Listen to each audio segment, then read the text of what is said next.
Welcome to prep classes academy. ICT के second chapter का first part हमने एक वीडियो में कंप्लीट कर लिया है और अब हम सेकंड पार्ट पढ़ेंगे सेकंड चैप्टर का एंड उसके साथ हमारा ये चैप्टर कंप्लीट हो जाएगा। So let's start. तो पहला टॉपिक है हमारा प्रोग्राम्ड इंस्ट्रक्शन। जैसे हमने इंडिविजुअलाइज्ड इंस्ट्रक्शन पढ़ा था फर्स्ट पार्ट में, अब हम पढ़ेंगे प्रोग्राम्ड इंस्ट्रक्शन। प्रोग्राम्ड इंस्ट्रक्शन में क्या होता है कि हम बच्चों के लिए छोटे छोटे फ्रेम्स बनाते हैं। एक बार में जैसे एक छोटा सा टॉपिक कवर किया और हम लोग देखते हैं बच्चे वो समझ पा रहे हैं या नहीं। जब वो समझ पाते हैं तब हम सेकंड स्टेज पे जाते हैं। तो ऐसे स्टेप बाय स्टेप हम एक एक टॉपिक उनको एक एक छोटा छोटा सब टॉपिक पढ़ा पढ़ा के जाते हैं ताकि बच्चे अपने स्पीड के हिसाब से उस चीज़ को पढ़ सकें। अगर हम एक चैप्टर खोलेंगे एक बार में उसको रीड करेंगे समझा देंगे और चले जाएंगे तो हर बच्चे का पेस जो होता है बहुत डिफरेंट होता है। तो सबको सब कुछ समझ आना बहुत डिफिकल्ट है। तो प्रोग्राम इंस्ट्रक्शन जो होता है उस चीज़ को सॉल्व करता है। तो पहला है इसमें self pacing. Students progress through the material at their own pace. They move on to the next content only when they have demonstrated understanding of the previous material. वो तभी सेकेंड स्टेप में जाते हैं जब पहला स्टेप या पहला topic उनको समझ आ जाता है। Immediate feedback. Immediate feedback as in after each response और attempt learners receive immediate feedback on whether their answer is correct और इनकरेक्ट। होता क्या, सोचो कंप्यूटर में हमने एक क्वेश्चनर बना दिया, वो सॉल्व कर रहे हैं, उन्होंने पहला क्वेश्चन सॉल्व किया, उनको इमीडिएट आंसर मिल जाता है कि वो राइट है या रॉन्ग है। तो अगर वो राइट है तो वो they go to the next step, otherwise they come back to the previous step. Step by step progression, of course जो हमने अभी डिस्कस किया वो step by step small small units में एक एक सब टॉपिक पढ़ पढ़ के आगे मूव करते हैं, जिससे कि उनका जो बेसिक्स होता है वो सॉल्व हो जाता है। और बेसिक सॉल्व होने की वजह से जब वो कॉम्प्लेक्स टॉपिक्स में जाते हैं तो उनको वो समझने में ज़्यादा टाइम या प्रॉब्लम नहीं होता। Active learning.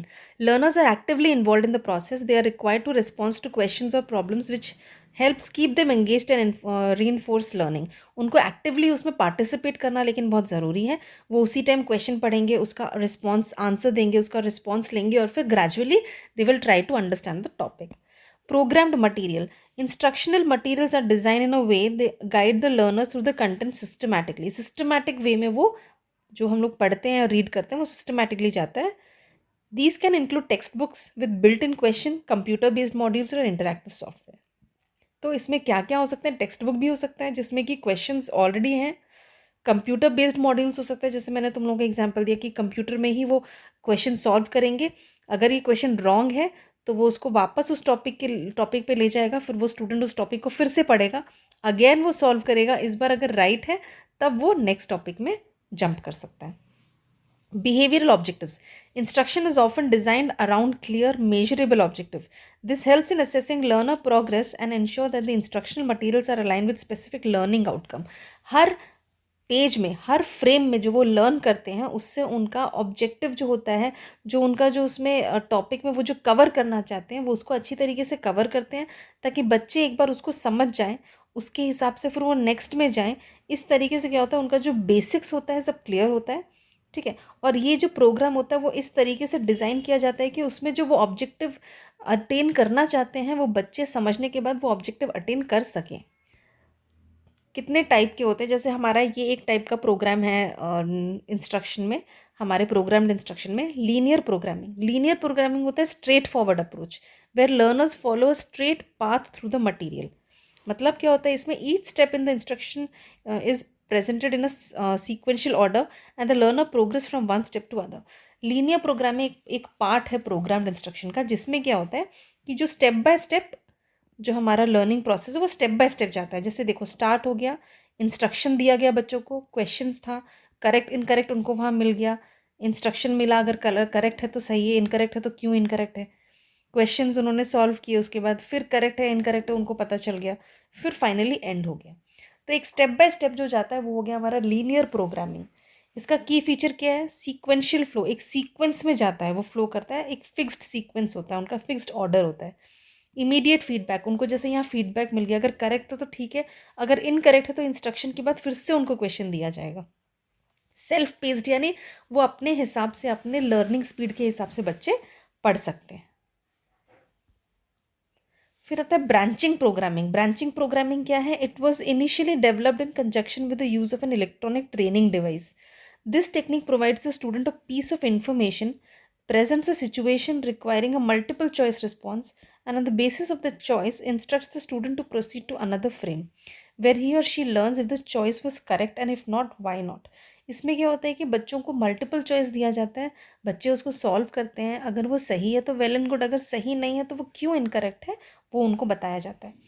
A student who responded incorrectly will be returned to the original frame through a sub-program designed to remedy the deficiency indicated by the wrong choices. Computerized होता है यूजुअली ये. इसमें क्या होता है, बच्चे जब गलत आंसर देते हैं वो जो स्क्रीन होता है वो ऑटोमेटिकली उनको प्रीवियस टॉपिक में फिर से ले जाता है. A student who selects correctly advances to the next frame in the program. और जो करेक्टली आंसर देता है उनको नेक्स्ट फ्रेम में ऑटोमेटिकली कंप्यूटर सिस्टम ले जाता है. This process is repeated at each step throughout the program. और ये हर एक स्टेप में होता है.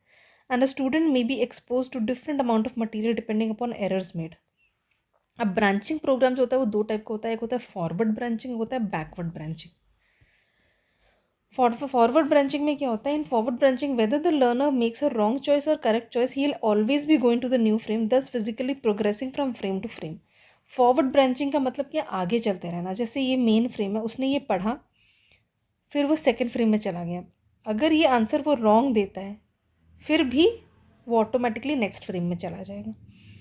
फिर यहाँ पे उसने सेकंड टॉपिक कवर किया, फिर वो थर्ड टॉपिक में, फिर फोर्थ में डायरेक्टली चला जाता है. भले ही उनका जो रेमेडियल फ्रेम्स हैं उसमें आंसर आए कि अरे तुमने गलत आंसर दिया या फिर तुमने करेक्ट आंसर दिया, उससे कोई फ़र्क नहीं पड़ता है. ऑटोमेटिकली जो लर्नर होता है वो एक फ्रेम से दूसरे फ्रेम में जाता रहता है. If the learner makes wrong choice goes to a remedial frame where in his mistakes is fully explain. बस होता क्या है कि यहाँ पे उनको समझा दिया जाता है आपका आंसर रॉन्ग है, अगर रॉन्ग है तो क्यों रॉन्ग है, और automatically they go to the next frame. लेकिन फॉरवर्ड चेनिंग में क्या है, भले ही गलती हो, रेफरल फ्रेम में उनको बताया जाएगा उसका सोल्यूशन क्यों गलत है, कैसे गलत है, वो सब बताया जाएगा, बट वो वापस मेन फ्रेम में नहीं जाएंगे, वो फिर सेकेंड फ्रेम में चले जाएंगे. लेकिन बैकवर्ड फ्रेमिंग में क्या होता है, backward branching is based on principle of repeating the missed frames. The learner goes from the first frame to second frame only if he makes a correct response. Main frame से second frame को वो तभी जाएगा only if he makes a correct response. If the learner makes an error, he is led to a remedial frame where he is given some more help in the understanding the concept and in solving the solution by better logic. He'll be then directed to the original frame number 1 so that he can read it again. तो होता क्या है यहाँ पे, जैसे उसने एक topic पढ़ा बच्चे ने, फिर वो उसने आंसर दिया नेक्स्ट फ्रेम में जाने के लिए, लेकिन रेफरल फ्रेम में पता चला कि उसका आंसर गलत है. तो जैसे फॉरवर्ड फ्रेमिंग में उसको एक एक्सप्लेनेशन दिया गया क्यों गलत है और बेटर एक्सप्लेनेशन देने के बाद वो नेक्स्ट फ्रेम में चला जाता था, बैकवर्ड चेनिंग में वो वापस मेन फ्रेम में चला जाएगा. मेन फ्रेम में वापस जाने के बाद उसको फिर से वो टॉपिक पढ़ना पड़ेगा. पढ़ने से क्या होगा, अब आपको समझा दिया रेफरल फ्रेम में, तो अब जब फिर से पढ़ेंगे तो आपका टॉपिक और ज़्यादा क्लियर हो जाएगा.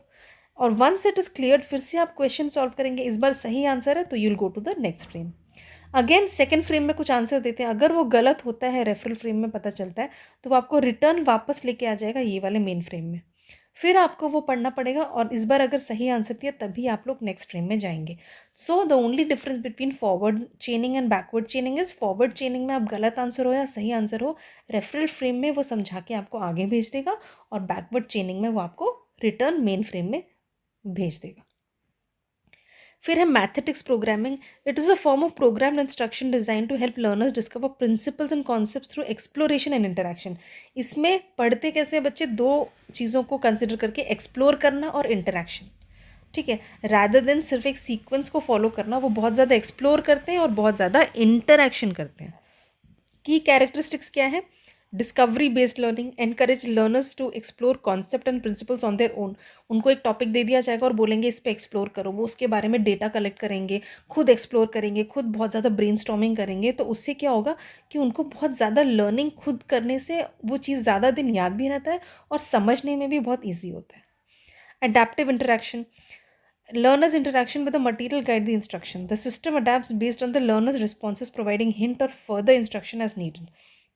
एडेप्टिव इंस्ट्रक्शन में क्या होता है, learners interactions with the material guide the instruction. उनको जो मटेरियल जिस टॉपिक पर डिस्कस करने के लिए बोला जाता है उसके साथ वो अडेप्ट करते हैं अपने आप को और उसके बारे में और सीखने की कोशिश करते हैं. The system adapts based on the learners response, providing hint. In case आपको वो चीज़ जैसे आपको समझ नहीं आ रही है तो सिस्टम में क्या होता है कि आपने कितना अडेप्ट किया है उस टॉपिक के बारे में, कितना समझा है पहले आप, जैसे वहाँ पे आपने आंसर्स दिया सिस्टम में, आंसर्स देने के बाद आपने कितना सीखा है उसमें पता चलने के बाद, जो आपने नहीं सीखा या फिर जो टॉपिक आप नहीं कैच कर पाए उसके ऊपर आपको कुछ कुछ हिंट्स प्रोवाइड करेगा सिस्टम। आपने वो हिंट्स जब देखे फिर आपको फर्दर लर्निंग में वो हेल्प करेगा। Self directed exploration, learners are given task और problems to solve that promote deeper understanding. तो self directed exploration of course, अगर आप खुद एक्सप्लोर करेंगे कोई चीज़, खुद एक्सपेरिमेंट करेंगे, खुद उसके बारे में जानने की कोशिश करेंगे, किसी भी एक टॉपिक के बारे में कंक्लूजन्स निकालने की कोशिश करेंगे, तो वो टॉपिक जो होता है, वो कॉन्सेप्ट जो होता है, वो बहुत ज़्यादा सेल्फ क्लियर हो जाता है। Feedback and guidance provides immediate feedback to learners to help them understand whether they are on the right track. इसमें भी क्या है कि जो फीडबैक है, जैसे आपने कुछ पढ़ा, आपने उस टॉपिक पे कुछ क्वेश्चंस सॉल्व किए, उसका फीडबैक आपको तुरंत मिलता है ताकि आप अपने आप को फिर प्रॉपर गाइडेंस कर पाएँ। Offers guidance and hints to assist in the discovery process. Discovery process में जैसे मैंने अभी आपको लास्ट में बताया कि वो आपको हिंट्स प्रोवाइड करते हैं, तो वो हिंट्स की मदद से आप उसको फर्दर डिस्कवरी प्रोसेस में वो आपकी हेल्प करता है। एग्जाम्पल है, imagine a mathematic program system design to teach basic principle of geometry. Example दिया, वो आपको बेसिक प्रिंसिपल ऑफ ज्योमेट्री पढ़ा रहे हैं। Instead of simply presenting formulas and definition, the system might present an interactive task where learners manipulate geometric shapes. अब directly पढ़ाने की जगह, डायरेक्टली जैसे बुक्स में दिए जाते हैं सारे फॉर्मूलाज सब कुछ दे देते हैं और फिर प्रेजेंट कर देते हैं, वैसे नहीं करके मैथमेटिक्स में क्या करेंगे, वो आपको एक इंटरैक्टिव टास्क बनाएंगे। कैसे बनाएंगे? सोचो वो एक ज्योमेट्रिक शेप बनाते हैं। मैं आपको एक एग्जांपल दे देती हूँ। उन्होंने एक सर्कल बनाया, एक इस तरीके से स्ट्रेट बनाया और एक सर्कल बनाया, और वो बोलेंगे कि आप इसमें, इससे आपको क्या पता चलता है, कौन सा ज्योमेट्रिक शेप आपको समझ आता है। तो आप बोलेंगे कि इस सर्कल को हम स्ट्रेट, दोनों सर्कल्स को हम लोग स्ट्रेट खड़ा कर देंगे और वो जो स्ट्रेट पाइप है उसको हम लोग यहाँ पे खड़ा कर देंगे, तो ये बन जाएगा हमारा सिलेंडर। सेम वे मैं कहूँगी 3 ट्राइंगल्स हैं, ठीक है, तो मैं पूछ सकती हूँ कि इसमें से कौन सा ट्राइंगल इक्विलेटरल है, कौन सा आइसोसेलेस ट्राइंगल है। तो आइसोसेलेस हमें पता है जिसके 2 साइड्स इक्वल होते हैं वो आइसोसेलेस होता है, जिसके तीनों साइड्स इक्वल होते हैं वो इक्विलेटरल होता है। तो उस तरीके से क्वेश्चंस पूछ पूछ के, एक्सप्लोर करके, एक्सप्लेनेशन मांग मांग के उनको समझाना। Offers hint if this struggle, example recall the properties of an equilateral triangle. Example इसका क्या मतलब हुआ, उन्होंने एक इक्विलेटरल ट्राइंगल बनाया और बोला अच्छा बताओ ये कौन सा ट्राइंगल है, तो बच्चों को नहीं आ रहा है, तो फिर सिस्टम ने बोला this is an equilateral triangle. फिर भी बच्चों को समझ नहीं आया, तो वो उनको बोलेगा अच्छा रिकॉल करो प्रॉपर्टीज़ क्या होते हैं इक्विलेटरल ट्राइंगल के।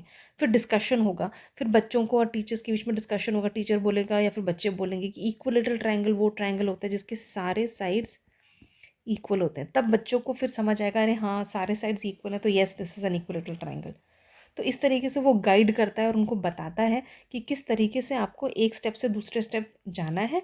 जहाँ पे स्टार्ट होता है, इंट्रोडक्शन होता है, इंटरेक्शन होता है, इंटरेक्शन होने के बाद हिंट्स दिया जाता है, फीडबैक दिया जाता है, फिर फीडबैक देने के बाद या फिर हिंट्स देने के बाद फर्दर एक्सप्लोरेशन होता है। फिर कॉन्सेप्ट जब फर्दर एक्सप्लोर करते हैं, फिर वो बच्चों को समझ आता है, अंडरस्टैंडिंग होने के बाद वो लोग फाइनली रिव्यू करके टॉपिक को एंड करते हैं। This is mathematics programming system. Principles क्या है मैथमेटिक्स प्रोग्रामिंग का? Chaining involves linking individual task और steps in a logical sequence to build up a complete skill. In this the principle helps learners connect related pieces of information और steps into a process. उनको बहुत सारे steps, जैसे मैंने बोला छोटे छोटे हिंट स्टेप्स दिए जाते हैं, उससे वो एक प्रोसेस या फिर एक टॉपिक को समझते हैं। फॉरवर्ड चेनिंग, बैकवर्ड चेनिंग हमने पढ़ा जैसे उस बारे में। Learning to solve a maths problem might start with understanding basic operations and then move to more complex problem. ये हो गया हमारा फॉरवर्ड चेनिंग, पहले बेसिक समझा उसके बाद कॉम्प्लेक्स प्रोग्राम में गए। लेकिन बैकवर्ड चेनिंग में क्या हुआ कि a learner might first be shown the final shape of a completed geometric figure and then work backward to understand how to construct it step by step. जैसे उन्होंने एक सिलेंडर, मैंने आपको बताया 2 सर्कल है और एक पाइप है, तो उसको उन्होंने पहले दिखा दिया, फिर बताया कि उसको किस तरीके से, उन्होंने सिलेंडर दिखाने के बाद बोला कि कैसे हम लोग सिलेंडर को, किस तरीके से हम लोग उस पर्टिकुलर सिलेंडर को कंस्ट्रक्ट कर सकते हैं। तो बैकवर्ड उन्होंने वैसे समझाया, पहले फाइनल गोल दिखाया एंड रिजल्ट, उसके बाद बैकवर्ड उन्होंने उसको प्रोसेस को समझाया बच्चों को, ताकि बच्चों को समझ आ जाए। एग्जाम्पल है, a learner might start by practicing simple addition program. Addition program पहले उन्होंने एडिशन समझा इनिशियल स्टेप में, then move on to solving like multiplication उन्होंने सीखा, फिर धीरे धीरे उन्होंने एल्जेब्रिक एक्सप्रेशन सीखा। तो इस तरीके से वो बेसिक से मोर कॉम्प्लेक्स प्रॉब्लम की तरफ जाते हैं। Discrimination. It refers to the ability of learner to discriminate between different types of problems or concepts and apply the correct response or strategy accordingly. In mathematics programming, this example ensures that learners can recognize and distinguish between various scenarios and use appropriate method to solve them. बच्चों को या learner को different types of problem जो दिखाते हैं उसमें वो उनको डिफ्रेंशिएट करने में हेल्प करते हैं। एग्जाम्पल क्या दिया है, a learner might be taught to distinguish between different geometric shapes based on their properties. अलग अलग, जैसे ट्राइंगल का मैंने आपको एग्जाम्पल दिया, ट्राइंगल तो ट्राइंगल होता है, वो चाहे ऐसा हो, वो चाहे ऐसा हो, वो चाहे ऐसा हो, वो चाहे ऐसा हो, लेकिन हम उसको डिफ्रेंशिएट कैसे करेंगे, बच्चे उसको डिफ्रेंशिएट कैसे करेंगे, उनके प्रॉपर्टी के बेस्ड पे उनको समझ आएगा ये आइसोसेलेस ट्रायंगल है क्योंकि इसका दो साइड सेम है, एक साइड अलग है। उनको समझ आ जाएगा ये इक्विलेटरल ट्रायंगल है क्योंकि इसके सारे साइड्स सेम है। उनको समझ आ जाएगा ये 90 डिग्री एंगल का ट्रायंगल है, राइट एंगल है, क्यों, क्योंकि इसका एक कॉर्नर, एक एंगल जो है वो 90 डिग्री है। देखने को चाहे तो ये चारों क्या है, ट्रायंगल, सॉरी ये चारों ही ट्रायंगल है, लेकिन इनको डिस्टिंग्विश हमने कैसे किया, इनके प्रॉपर्टीज को लेके। जो लर्नर है उसके प्रॉपर्टीज के बेसिस पे इनको डिस्टिंग्विश करेगा। तो ये हो गया डिस्क्रिमिनेशन। तो एग्जाम्पल भी मैंने दे दिया आपको। फिर आता है generalization. Generalization involves applying learn skills और concepts to new varied concept beyond the specific example. This principle ensures that learners can transfer their understanding to different situations and problems. Example, one learners have mastered basic addition in context of simple question. They should be able to apply additional skills to solve problems in different contexts, such as word problem or more complex equations. Generalization का मतलब क्या होता है, मैं आपको बहुत ही live example दूंगी जो हमारे डेली यूसेज में आता है। जैसे एक बच्चे ने एडिशन सीखा है। अब एडिशन सीखने का मतलब ये नहीं कि ठीक है मेरे को पता है 2 + 2 4 होता है, मुझे पता है 10 + 2 12 होता है, या फिर 5 + 5 10 होता है। ये हो गया एक बेसिक नॉलेज। जनरलाइज कैसे हो गया, सोचो मैं शॉप में गई हूँ, ठीक है, शॉप में मैंने बोला मुझे एक सोप चाहिए 10 रुपीज़ का, ठीक है, मुझे एक मैगी का पैकेट चाहिए 40 रुपीज़ का, ठीक है, मुझे एक चॉकलेट चाहिए 20 रुपीज़ का। तो मैंने ऑर्डर कर दिया, दुकान वाले ने उसको पैक करके दे दिया। अब मेरा क्या काम है, यूजिंग दिस एडिशन जो मैंने सीखा है, बेसिक इन्फॉर्मेशन, बेसिक नॉलेज जो एडिशन का है यहाँ पे, तो अब मुझे पता है मुझे टोटल कितना देना है, 70 रुपीज़। मुझे 70 रुपीज़ शॉप में पे करना है। This is generalization using of the basic knowledge which I got in my general context in my day to day life. ठीक है, ये हो गया हमारा generalization. Advantages of program instruction क्या है, learning at your own speed, क्योंकि यहाँ पे छोटे छोटे फ्रेम्स होते हैं, एक एक टॉपिक को वो लोग कवर करते हैं धीरे धीरे ताकि बच्चे उसको समझ पाएँ, तो इसलिए अपने स्पीड के हिसाब से बच्चे पढ़ पाते हैं। इंस्टेंट फीडबैक, जैसे मैंने आपको बताया कि बच्चों को इंस्टेंटली ही रिजल्ट मिल जाता है, उसके बाद वो फॉरवर्ड चेनिंग है, बैकवर्ड चेनिंग है, उसके बाद वो बाद की बात है। पहला क्या है कि उनको इंस्टेंट फीडबैक मिल जाता है। एक्टिव लर्निंग, बच्चे एक्टिवली उसमें पार्टिसिपेट कर सकते हैं, उनको एक्टिवली उनको प्रॉब्लम सॉल्व करने के लिए मिलता है instead of reading and solving. Read कर करके सुन सुन के नहीं करते हैं, जबकि वो एक्टिवली उसमें पार्टिसिपेट करते हैं और क्वेश्चन सॉल्व करते हैं। Consistent learning, वो everyone gets the same lessons and information. It ensures that everyone is learning the same thing which is fair and reliable. तो सबको सेम कंटेक्स्ट में दिया जाता है, तो कंसिस्टेंट होता है सब कुछ, सारे बच्चे सेम टॉपिक एक टाइम पे पढ़ते हैं, तो कोई आगे कोई पीछे इस तरीके से नहीं होता है, सब लोग सेम टॉपिक एक एक करके पढ़ते हैं। Personalized learning, some systems can adjust the difficulty of material based on how well you're doing. It tailors the learning to your need, helping you with difficult areas and speeding up through easier ones. Personalized learning में क्या होता है कि जैसे एक बहुत सारे frames हैं, इस फ्रेम में कोई ऐसा टॉपिक है जो आपको समझ नहीं आया, तो आप उसको अपने हिसाब से स्लो में पढ़ सकते हैं। इस टॉपिक में कोई, इस फ्रेम में कोई ऐसा टॉपिक है जो बहुत ईजी है, तो ये फ्रेम आपने बहुत टाइम लिया, ये वाला आपने बहुत जल्दी स्किप कर दिया क्योंकि आपको ये अच्छे से समझ आ चुका है। तो पर्सनलाइज्ड है वो, आपके हिसाब से आप फ्रेम को फॉरवर्ड बैकवर्ड कर सकते हैं। Less dependency on teachers, teachers के ऊपर बहुत लेस डिपेंडेंसी हो जाता है, क्योंकि it saves teachers time and allows them to help with more complicated questions. You can learn and, क्योंकि यहाँ पे ऑलरेडी फ्रेम्स बनाए जाते हैं, बनाए गए होते हैं, बच्चों को वही चीज़ फॉलो करना होता है, वहीं पे समझना होता है और एग्ज़ाम देना होता है, चाहे वो मल्टीपल चॉइस हो या ना हो, और वहीं पे उनको फीडबैक भी मिल जाता है, तो टीचर्स का ज़्यादा इन्वॉल्वमेंट इसमें नहीं होता। Efficient use of resources. Learning can happen through books, computers, or online programs. It makes it easy to learn using various tools and can reach many people at once. ठीक है, तो ये एक ही बार में बहुत सारे बच्चों को, बहुत सारे लर्नर्स को हम लोग लर्न करवा सकते हैं।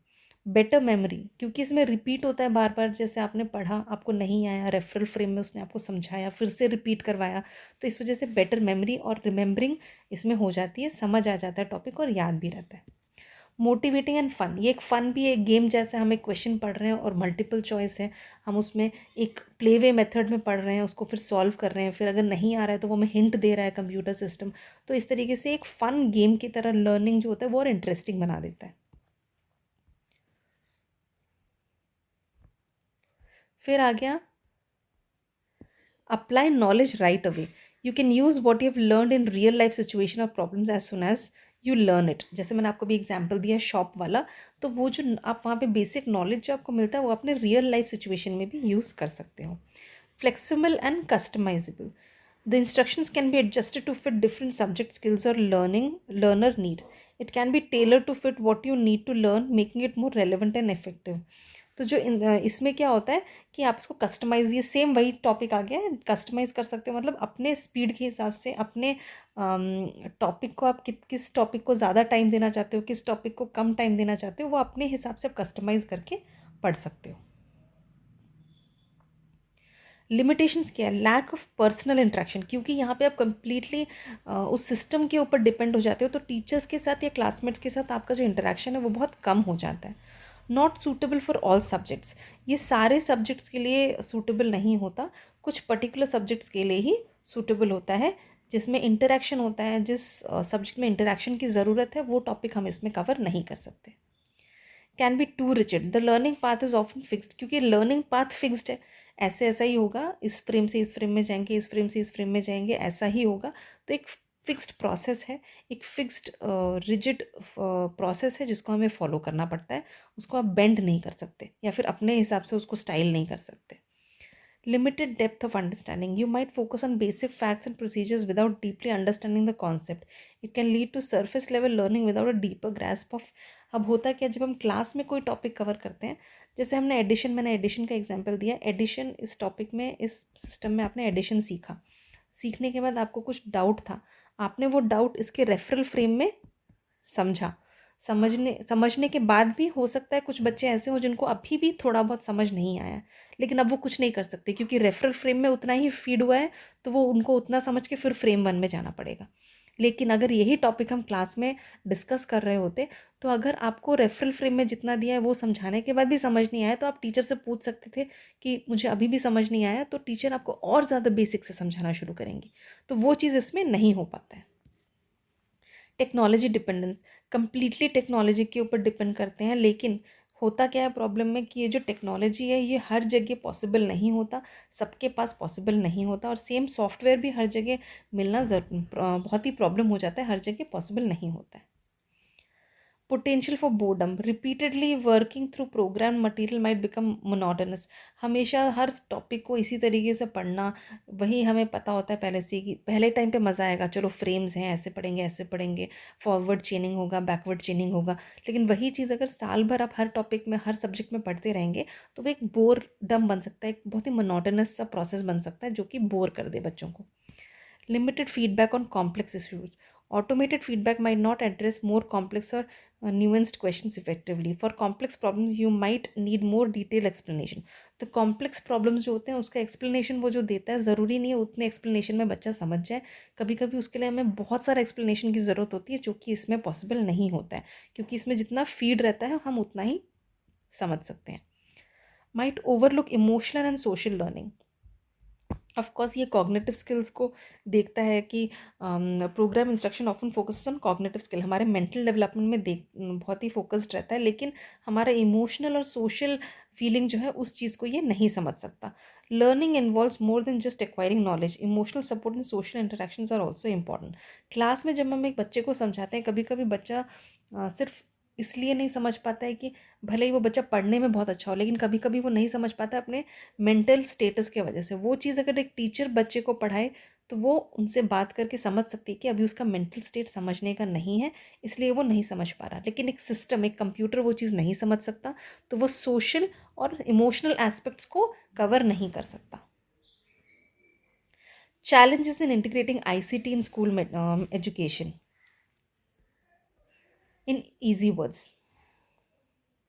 ये बहुत ही ईजी वर्ड में मैंने यहाँ पे समझाया हुआ है कि इन जो चैलेंजेस है हमारे आईसीटी को स्कूल में डालने का, उसमें क्या क्या चैलेंजेस आ सकते हैं, क्या क्या प्रॉब्लम हो सकता है। Limited access to technology, technology में जैसे कंप्यूटर, टैबलेट, इंटरनेट ये सब आता है, बहुत ही लिमिटेड एक्सेस भी रहता है। कितने सारे बच्चे, टीचर्स नहीं यूज़ कर सकते हैं क्योंकि हर जगह हर टूल पॉसिबल नहीं होता है।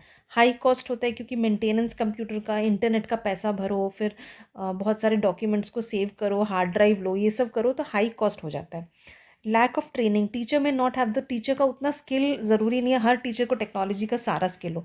जब कोविड का प्रॉब्लम आया था, कितने सारे टीचर्स हैं जो बहुत पहले से बहुत पुराने टीचर्स हैं और वो लोग चॉक एंड बोर्ड वाले सिस्टम से उन्होंने अपनी टीचिंग स्टार्ट की थी, तो उनके लिए एकदम से एक टेक्नोलॉजी की तरफ मूव करना बहुत ही बड़ा चैलेंज था।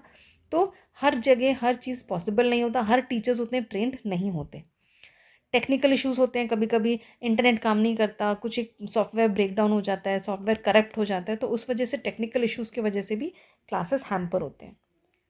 Resistance to change, some teachers and students में प्रेफर ट्रेडिशनल मेथड, कुछ टीचर्स और स्टूडेंट होते हैं जिनको सिर्फ ट्रेडिशनल मेथड ही पसंद है, जैसे चॉक एंड बोर्ड मैंने बोला, तो उनको टेक्नोलॉजी को अडेप्ट करना बहुत मुश्किल हो जाता है। और अगर वो कंप्यूटर सीख भी जाते हैं, हमको पता है हर टाइम एक नया टेक्नोलॉजी जो होता है इतना अपग्रेड हो रहा है, फिर उसको अपग्रेड फिर से अपग्रेड करने में टीचर्स और स्टूडेंट्स को बहुत प्रॉब्लम होता है, वो उस चीज़ को बहुत रेजिस्ट करते हैं। Digital divide, these gaps between students who have access to technology at home and those who don't। अब डिजिटल डिवाइड में क्या होता है, कितने बच्चों के पास घर पे टेक्नोलॉजी है, घर पे कंप्यूटर है, कितनों के पास नहीं है, तो उनको फिर जाना पड़ता है कहीं बाहर अपने शॉप में, किसी शॉप में अपने ये क्लासेस अटेंड करने के लिए। तो इस चीज़ की वजह से बहुत प्रॉब्लम हो जाता है। जैसे एक पर्टिकुलर टाइम दिया जाता है किसी क्लास के लिए, तो उस टाइम पे अवेलेबल होना बहुत ज़रूरी है। Overwhelming amount of information, internet में कभी कभी ह्यूज अमाउंट ऑफ इन्फॉर्मेशन भी मिल जाता है जो कि कंफ्यूजिंग एंड डिस्ट्रैक्टिंग हो सकता है। बहुत सारे लोगों के बहुत सारे ओपिनियंस होते हैं, कोई किसी चीज़ को ट्रू बोलता है, कोई किसी चीज़ को फॉल्स बोलता है, तो इस वजह से टॉपिक को समझते टाइम बहुत कॉन्फ्लिक्ट हो जाता है।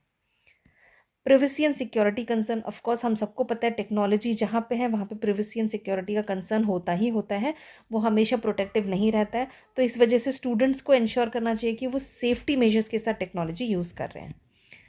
Integration with curriculum, finding ways to fit technology into existing lessons and curriculum can be tricky.